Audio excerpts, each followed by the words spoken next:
Kepikiran nggak gimana caranya ngebangun arsitektur software yang rumit tapi tetap aman? Nah, hari ini kita bakal bedah tuntas siklus 3 langkah yang jadi mesinnya proyek Cybertrust. Ini loh resep jitu mereka buat mengubah keruwetan jadi keputusan desain yang solid. Oke, jadi begini alurnya. Pertama, kita coba pahami dulu masalah klasik yang sering bikin pusing para arsitek. Habis itu, kita lihat solusinya, yaitu kerangka kerja RCDA. Terus, kita bongkar mesin utamanya, si siklus mikroarsitektur ini. Dan terakhir, kita bakal lihat gimana siklus ini jadi resep buat ngejaga kualitas secara terus-menerus. Oke, kita mulai dari bagian 1, dilema si arsitek.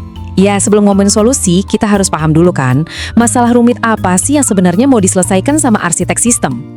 Pertanyaan besarnya tuh gini, gimana caranya seorang arsitek bisa ngambil keputusan desain yang pas, di saat yang sama harus mikirin banyak banget permintaan yang kadang saling tabrakan? Ada maunya pengguna, ada batasan teknis, belum lagi risiko keamanan. Wah, ini bukan cuma soal teknis loh, ini masalah super kompleks yang taruhannya gede banget.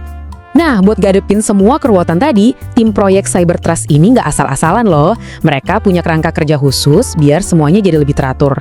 Yuk kita lihat. Kenalin, RCDA atau Risk and Cost Driven Architecture.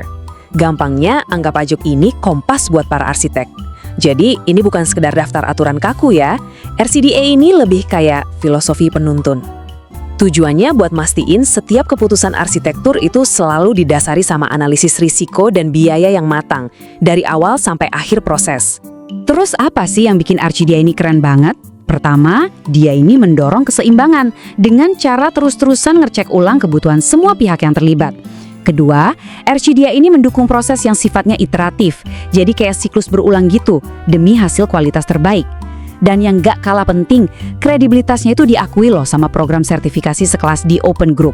Jelas ini pilihan yang mantep banget buat proyek Cybertrust. Oke, sekarang kita masuk ke intinya nih, jantung dari semua proses ini. Kita bakal lihat gimana filosofi RCDA tadi dijalankan lewat sebuah siklus pengambilan keputusan yang kelihatannya simple, tapi efektif banget. Jadi, secara garis besar, proses arsitektur mereka itu ngikutin alur kerja 3 langkah yang simple. Mereka namain ini siklus mikroarsitektur. Nah, ini nih konsep utama yang akan kita bahas tuntas hari ini. Nah, ini dia nih visualisasi mesinnya lagi bekerja. Ada 3 pilar utama yang jadi jantung siklus ini.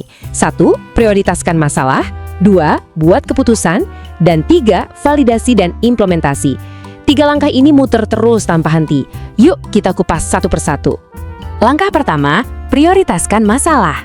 Jadi di fase ini, semua digerakkan sama tumpukan masalah arsitektur yang belum kelar. Anggap aja ini semacam to-do list-nya si arsitek.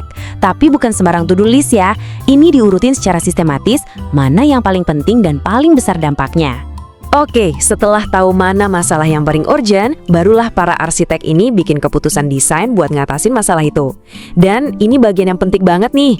Setiap keputusan itu nggak dibiarin hilang gitu aja. Semuanya dicatat dalam sebuah log keputusan. Tujuannya, biar semua orang di tim paham dan prosesnya tetap konsisten. Lanjut ke langkah ketiga. Disinilah teori diuji di dunia nyata. Keputusan-keputusan tadi harus divalidasi lewat praktek langsung. Contohnya, ya dengan bikin dan ngetes prototipe. Ini cara paling jitu buat mastiin kalau keputusan desain tadi beneran jalan sesuai rencana, sekaligus buat ngumpulin feedback yang super berharga. Tapi ada yang perlu kita ingat ya, model 3 langkah ini sebenarnya adalah penyederhanaan, biar gampang dipahami. Kenyataannya di lapangan itu jauh lebih rumit, lebih mirip jaring laba-laba. Satu keputusan bisa nyenggol 10 masalah lain. Jadi arsitektur di dunia nyata itu bukan jalan lurus, tapi sebuah jaringan kompleks di mana semuanya saling terkait. Oke, jadi kalau prosesnya muter-muter terus kayak gitu, gimana caranya semua ini bisa ngejamin kualitas desain yang paling top? Yuk kita coba lihat lagi dari gambaran besarnya. Nah, kutipan ini pas banget buat ngegambarin tanggung jawab utama seorang arsitek. Intinya, ini bukan soal satu keputusan hebat doang, tapi soal gimana semua keputusan yang diambil, kalau digabungin, bisa jadi solusi paling optimal buat semua masalah yang ada. Dan di proyek Cybertrust, ini semua bukan cuma teori di atas kertas loh. Mereka benar-benar nerapin ini. Buktinya, arsitek mereka tuh dilibatin dari hari pertama, bukan baru muncul di tengah-tengah. Arsitekturnya juga dikirim dalam 2 tahap biar bisa dapat masukan. Fokus mereka itu di keputusan-keputusan gede yang penting, bukan di detail-detail kecil. Dan yang paling keren, masalah hukum dan etika itu udah jadi bagian dari prosesnya sejak awal.